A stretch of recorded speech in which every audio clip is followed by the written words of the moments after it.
want to invite John Williamson to the stage tonight. John is a Hoosier. He's right here in Noblesville, and he leads a ministry called Food Rescue. John, welcome back to the Pub Theology stage. It's great to have you back. Let's give John a hand. Thanks, Derek. Now, John, you guys were with us last week, and I think a lot of us we're here. We're able to have the great food here at Stack Pickle, and we probably had breakfast this morning. We probably had lunch today. But it's an amazing thing that right here in central Indiana, the need for food and the reality of people going hungry is pretty widespread. Yeah, 5 years ago I was shocked to find out there's actually 32 food pantries in Hamilton County, and you wouldn't think that. I would have thought there were maybe 2 or 3. 32 food pantries in Hamilton County. Wow. And one thing that you guys do is really amazing. You taught us last month, which just blew my mind, that nationally, America throws away 27% of our food daily. Is that correct? Well, actually, the NRDC just put out a study that's actually going up to 40%. It's actually Really? going up to 40%. Yeah. So 40% of the food that's served every day at restaurants goes in the trash at the end of the day. That's correct. And much of this food could be saved to feed hungry folks. Absolutely. It could be picked up by volunteers from Food Rescue, Right, and delivered to a food pantry and feed children and families in need. Okay. John, tell us a little bit about Food Rescue, how it got started, because this wasn't your job that you were doing your whole career. You had a job, you were doing stuff, you were just a regular Hoosier like us, and you decided to make a difference. Kind of tell us the story of how Food Rescue started. Yeah, in 2007, my wife read to me an article about people called freegans, and freegans are people that get food out of the trash can, but they're not homeless, and it kind of drove me crazy. So I went and investigated around the city, and there were some places where, like Little Caesars here in this very plaza, and Panera Bread, where they were actually throwing food away, and my wife and I just volunteered to go pick it up and take it to food pantries.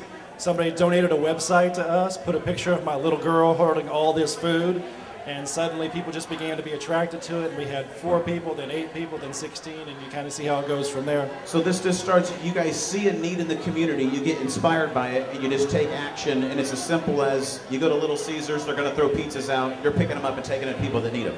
Exactly. But off the bat, one thing I love, I've got 3 little boys at home, and I know sometimes you look for things that you can get your kids involved in, but this is something that your family got involved in right from the start. Absolutely. When I was a child, I certainly did not know where the food pantry was, or that there even was a food pantry. And what a great opportunity to take your children and realize that we live in such a blessed county here in Hamilton County.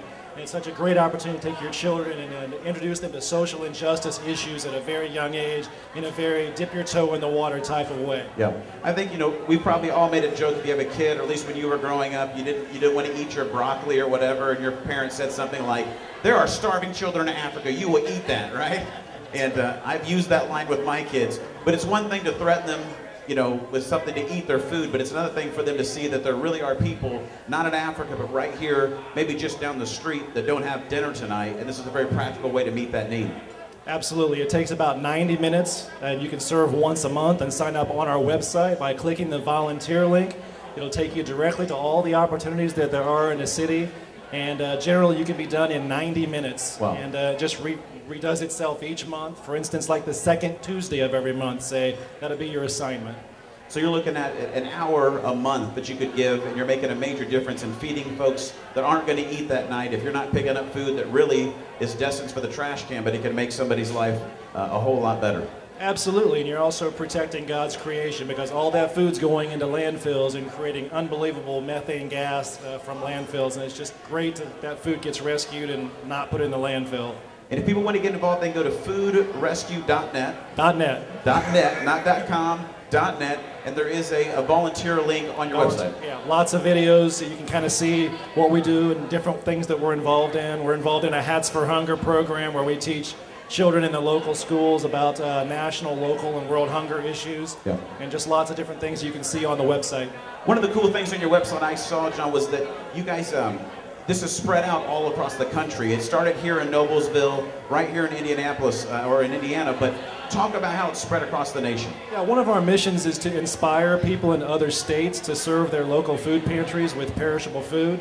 And I started running ads on Craigslist on the volunteer section and started getting some inquiries from people. And now we mentor people on how they can serve their food pantries, picking up modest amounts of perishable food waste around the country. In our first year, we actually picked up $3 million in retail food in just 1 year.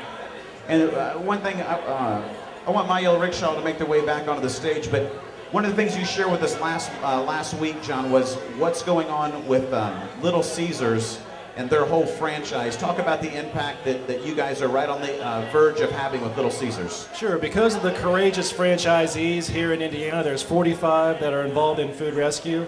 And through all the videos that they've seen, the 125,000 pizzas that we pick up here in Indiana, it inspired Forgotten Harvest in Detroit to approach Little Caesars about doing the same thing in Detroit. And we were called to Detroit to attend a meeting about their whole entire corporation beginning the process of rescuing the 13 million pizzas that they actually throw out every year. Wow. And it was just great to be a part of that meeting and to show them the videos and to show them stories of people that have actually been fed here in Indiana by their surplus food. Yeah. I don't know if you're here tonight, if you're a person of faith, if you pray or not, but I'd ask you, if you do, just to say some prayers for food rescue, what's happening. If this works out with them and Little Caesars, you're talking about 13 million pizzas. Which is 50 million meals a year. 50 million Two meals. pizzas a pizza would be a meal, yes? Yeah, absolutely. So we're talking about the potential of 50 million meals that will go in the trash that could go to make a difference for someone's life. And we'll be praying for that, John. If people want to get involved, you're going to hang around for a little bit tonight. You're just right over here. If you have any questions for John or for Food Rescue, you can text them in to 317-550-5070. We'll answer your questions. You can also stop by the Pub Theology table. We have some information packets about Food Rescue. If you're looking for a way this holiday season to get involved, to get your family involved in feeding folks and just doing something really simple to make this world a better place, to fill up our city with some more faith, hope, and love, Food Rescue is an amazing way to do it, and an amazing way to do it. So let's give it up for John one more time from Food Rescue. John will be hanging out tonight. Please come talk with him if you have any questions, or you can text him in.